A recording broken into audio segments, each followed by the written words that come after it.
Салам алейкум, урматтуу туугандар, урматтуу достор. Дилимди кыйнай турган, тилимди тыйбай турган бир маселе бар. Көпчүлүгүңүздөр муну колдойт болушуңуздар керек. Ал жалпыбыздын, жалпы кыргыздын жападан жалгыз байлык болгон кыргыз тил маселеси. Кыргыз тил маселеси кайрадан чоң талкууну жаратты. Баардыгыңыздар эле баамдап жатасыздар. Азыр 2-ден бери ушул маселени актуалдуу маселеге айлантып алды. Жогорку кеңеште жаңы мыйзам жаңжал жаратты.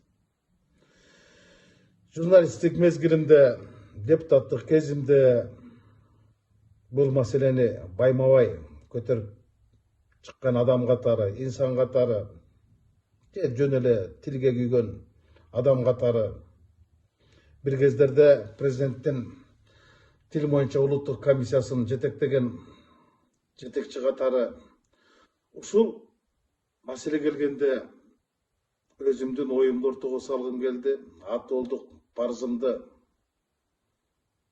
аткаргым келди. Унчукпай койгого укугум жок болчу да. Эми жаңыдан жаңжал жараткан, талкуу жараткан тил маселеси анчалык деле мындай актуалдуу маселеге айлантып турган нерсе эмес экен. Мен карап чыктым. Мындан 2 жыл мурун, 2 жылга жетпеген убакытта президент Садыр Нуркожоевич кыргыз тил жөнүндө мыйзамга кол коюптур, жаңы редакциясына. Ошонун 32-чи беренесинде 2-чи пунктунда жүрөт. Мамлекеттик тилди милдеттүү түрдө билүүгө кызматкерлердин тизмеси жүрөт. 1-чи өкмөт мүчөлөр, 2-чи жогорку кеңеш депутаттары, жергиликтүү депутаттар дейт. Мына ушул конституциялык мыйзам экен. Ушул конституциялык мамлекеттик тил жөнүндө мыйзамды кабыл алганда деле ушул депутаттар добуш берген экен да. Бул эми ошол эле конституциялык мыйзамдын аткарылышы да. Анан мамлекеттик тил маселесине келгенде, кыргыз тил маселесине келгенде, кыргыздар эки-экиден болуп кырылышып жатканыбыз айбырап келбейт. Кыргыз тилине кыргыз гана каршы чыгып атат. Кыргыз тилин өлтүрө турганда, кыргыз тилин өстүрө тургандагы кыргыз экенибизди эсизден чыгарбаш керек. Бирок андан да улук нерсе бар. Андан да улуу нерсе бар. Эгемендик. Элдин эң негизги байлыгы эгемендик. Ошол эгемендиктин эң башында бул эне тил турат. Мамлекеттик тил деген макам турат.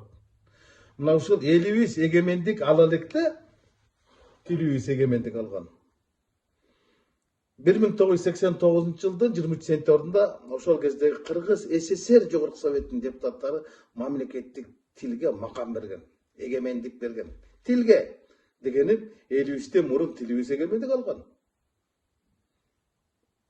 Анан ошол эне тилге кам көргөндүн ордуна, ошол эне тилди өстүргөндүн ордуна бүгүн ошол мамлекеттик тилге, ошол мамлекеттик бийлик бутагындагы адамдардын өзү каршы чыгып атканы туура эмес көрөм. Мен мурдагы ушул улуттук комиссиянын жетекчиси катары азыркы өкмөт сунуштап жаткан мыйзам долбоорун толугу менен колдойм. Эмнеге? Ал жерде болгону мыйзамдын, ыймандын талабы. Кыргыз тилин билиш керек деп турат. Айткылачы кимиңер ошол жерде эмне? Кыргыз тилин кыйын билиш керек деген талап барбы? Бир маселени эсиңиздерге салып кетейин, эми ушунча болуп калды. 2000-жылы президенттик шайлоонун алдында Сулайман Иманбаев борбордук шайлоо комиссиясынын төрагасы болсо керек эле, президентке талапкерлерден мамлекеттик тил боюнча сынак жарыялаган. Ошентип БШКнын алдында тил боюнча комиссия түзүлгөн. Анан ошол талапкерлерден экзамен тил боюнча аныктап чыгышканда кудум ушундай болуп туруп каршы чыгышкан. Аябай чоң жаңжал чыгарышкан, актуалдуу маселеге айлантышкан. Бирөөлөр муну бир гана талапкер Феликс Шаршамбаевич Куловду өткөрбөө үчүн гана чыкты деп чыкса, дагы бирөөлөр кыргыз тилин жөнүндөгү мыйзамды шылтоо кылып башка улуттун адамдарына же болбосо талапкерлерге тоскоолдук кылуу үчүн ушуну ойлоп чыгардыңар деп Раматылык Дооронбек Садырбаев Конституциялык сотко берген. Феликс Шаршамбаевич Кулов шайлоого эмес, комиссияга барбай койгон, катышпай койгон, кат жазып койгон. Бирок Өмүрбек Усманалиев деген президенттикке талапкерди ошол тил боюнча комиссия кулатып койгон. Мына ошол конституциялык сотто сот болуп жатканда Чолпон Байеков болсо керек эле ошол кезде. Мындан 20 жыл мурун, 25 жыл мурунку мезгилдеги нерсе экен. Мен анда журналист болчумун. Ошондо таамай гана бир сөз айтылган. Эки эле сөз менен анча-мынча эл өкүлдөрүнүн ордуна коюп койгон. Ай, урматтуулар, бул жерде кыргыз тилин билиш керек деген гана талап. Укмуш билиш керек деген талап жок. Билиши керек. Бирок ошону гана аныктай турган. А ким айтты силерди укмуш билиш керек деген талапты коюп атканыбызды деп. Ошондо көпчүлүк ушуга макул болушкан. Эми азыркы деле мыйзам ошондой да. Депутаттык талапкер койду. Анан болбой эле бакылдап жатышпайбы? Орус улутунан бир дагы депутат болбой калат депчи. Боорукер карышкыр болуп. Азыр эмне орус улутунда депутаттар бар аңсарда. Мен билгенде таза орус эмес, чала орус да жок болуш керек араңыздарда. Башка улуттун өкүлдөрү депутат болбой калат, аларга конституциялык укугу бузулуп калат деп аябай эле жан тартып атпайсыңарбы? Кыргыз тилине жан тарткандын ордуначы. Кошуна мамлекеттерде, Казакстандын мажлисинде, сенатында, өзбек, тажик, туугандардын парламентинде канча кыргыз депутат бар экен? Кабарыңыздар барбы, маалыматыңыздар барбы? Менде жок экен андай. Мен билгенден болсо бирин серин кайсы бир жылдарда болгон чыгар. Андай жок. Ал жакта деле кыргыздар азчылыкты түзөт да. Азчылыкты түзөт да. Мен эле бирок бир дагы орус улутундагы адам ушул мыйзамга өзүнүн оюн айткан жок. Чуу салган жок. Коңгуроо каккан жок. Өзүбүздүн тилге өзүбүз каршы чыгып атабыз. Ушул менен жан дүйнөмдү кейитип салды. Бир акылмандын айткан нускалуу кеби бар го. Адамга жакшылык кылыш колуңан келбесе дагы жамандык кылыш сенин колуңан келет деп. Ушу тилди өстүргөнгө, өбөлгө кылбаса кам көрбөсөк дагы өлтүргөнгө кам көрбөй эле койсок болобу? Унчукпай эле койсок болобу? Тилибизди кыргызды кыргыз кылып келген кыргыздын тили да. Кыргызды сактап келген, кыргызды кыргыз кылып ушул кезге тактап келген кайсы? Кыргызды кыргыз кылып тактап келген, кыргызды кыргыз кылып сактап келген кыргыздын кармаган дин эмес, кыргыздын сайраган тили. Эмне десеңер ошодой эле. Мен ушуну айтам. Калкты калк кылган салт. Мен ушуну да айтам. Ал салт тил аркылуу келет. Мына тилдин күчтүүлүгү бардыгы тил аркылуу чечилет го. Аны ушу тилге тийишпей эле койсок болбойбу? Башкасына мейли. Ушу тилге келгенде тилибизди мындай тыйып эле тилибиз байлап койсок болот эле го. Ар качанда бир качан ошо тилге эле асылып калабыз да. Мен эми башка нерсени айтайын. Кийинки парламентте башка улуттун адамдары келбей калат, кыргыз тили жөнүндө мыйзам кабыл алынса деп атпайсыңарбы? Мен андай ойлобойм. Жаман көрсөңөр жаман көргүлө, мен бирде күлдүрүп сүйлөйм, бирде билдирип сүйлөйм, бирок түпкүлүгүндө мен күйдүрүп сүйлөйм. Парламентке келиш үчүн азыркыдай мезгилде кыргыз тилин билиш ажеп эмес. Парламентке келиш үчүн кошаматтын тилин билиш керек. Кошаматтын тилин жакшы билсең болду, кыргыз тилинен өтөсүң. Тиешелүү деңгээлде билет деген сертификатты берет. Бүттү кетесиң. Ал маселе эмес. Ал маселе эмес, ал маселе жаратпайт. Кептин бары башка жакта. Мына 30 мандаттуу округ деп ушул эле депутаттар жаңы шайлоо кодексин бекиттиңер.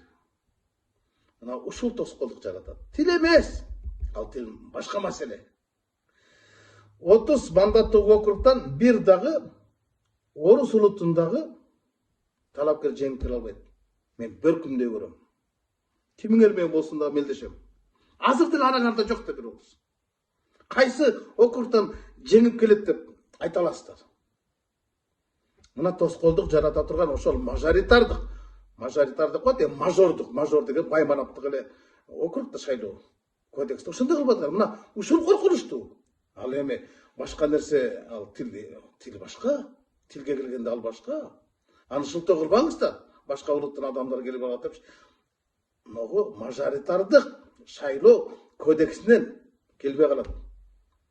Кеп парламентке келгенде, кеп парламентке кеткенден эмес. Маселенин маңызы башка жакта.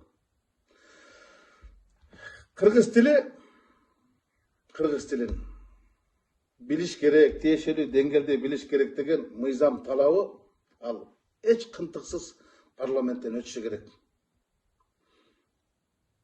Анткени бул учурдун талабы. Дүйнөдө 7 миллиард адам болсо 6000 тилде сүйлөйт. 6000 тил бар.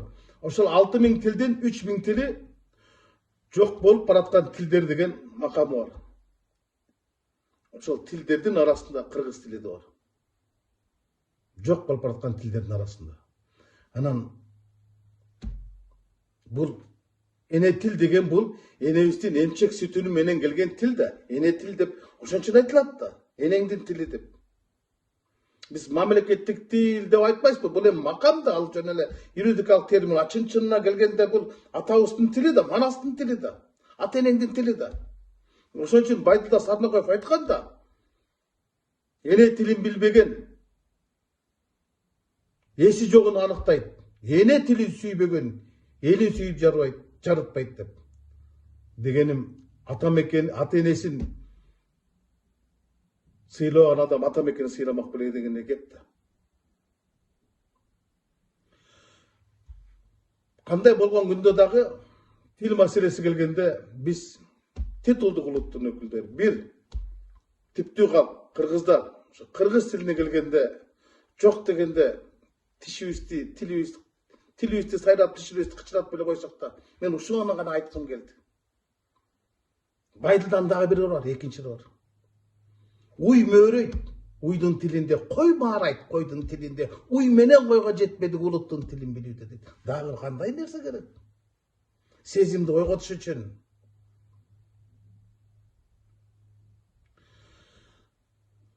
Арманымды айткандай эле болдум. Ачуу калтырып койсом, кечирим сурайм. Бирок кандай болгон күндө дагы өзүмдү оюмду ортого салгым келди.